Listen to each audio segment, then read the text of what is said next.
Hi folks, welcome to another video.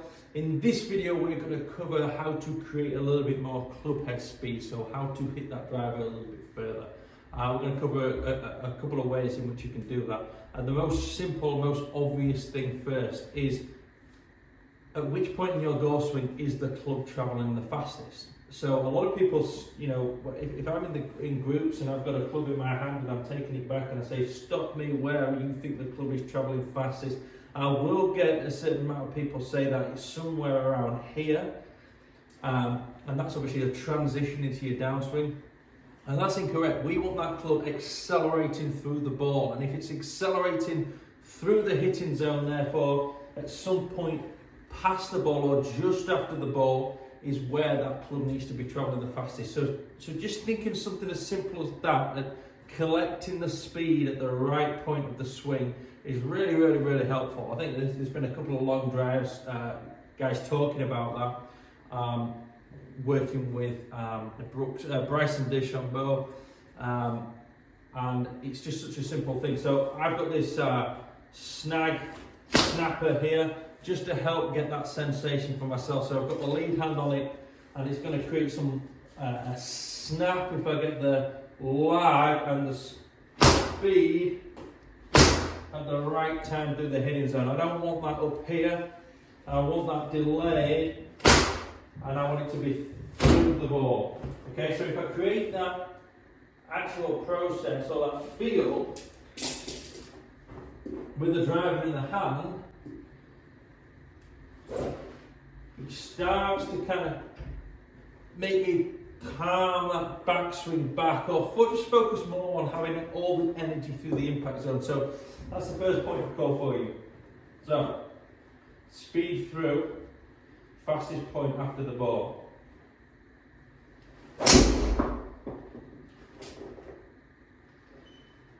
Now just something as simple as that will help you generate a little bit more power through the hitting zone. So I've just altered the screen here just so you can show you my speed. So that was 113.5, pretty steady for me for the first couple of drives of the day. So that's number one. Number two is just to really start to focus on engaging the connection to the ground. So there's another great drill that I like to work on, and you'll see again a lot of the top boys doing this.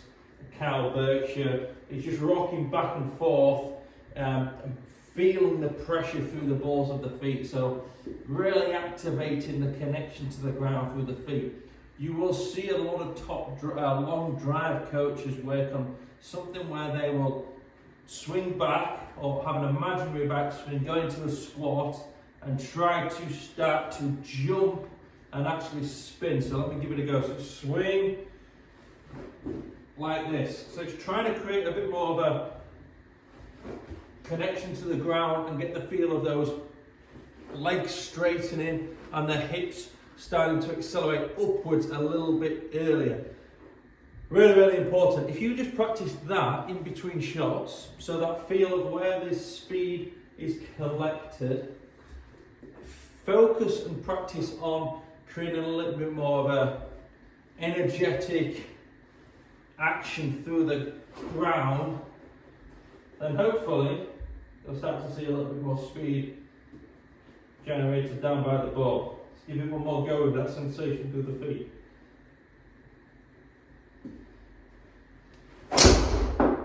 Okay, that felt faster. Right, so 119.5 there, and I really consciously tried, I was forgetting about contact so much, I really tried to ground or get heavy through the legs and accelerate those a little bit earlier. So my hip line is starting to raise, hands starting to raise as the club's accelerating down. Okay, number three is going to be just something as simple as creating as long a levers as you possibly can. A full range of motion in your swing is going to help that. So if I can get this big high backswing with high hands with full rotation, full shoulder rotation, full range of motion in the hips, then I'm going to have a little bit more chance of getting more club head speed. You look at all the greats of the game over the years, you know, starting from Jack Nicklaus to Bubba Watson, they have high hands above the head. So it's a key component for me for speed. So let me just practice a couple of those. A couple of theatrical practice swings, really focusing on the three things that I've just worked on there. Number one is to feel the snap at the right time. So this motion here. Number two is to just focus on energizing the bottom of the swing with the groundwork. And then number three is full range of motion. So let's give it a go. See if you can get over 119.5.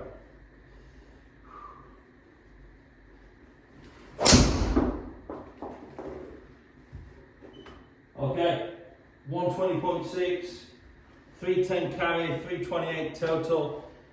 It's definitely working for me there. I can actually feel a bit of a pump. Creating this exercise here, I was almost a squat action here. So it's definitely worth it, just having a little 10 minutes at the end of your session, starting to shake things up and putting yourself under a little bit more strain or stress, just to help create a little bit more of a powerful goal swing. So I hope that makes sense.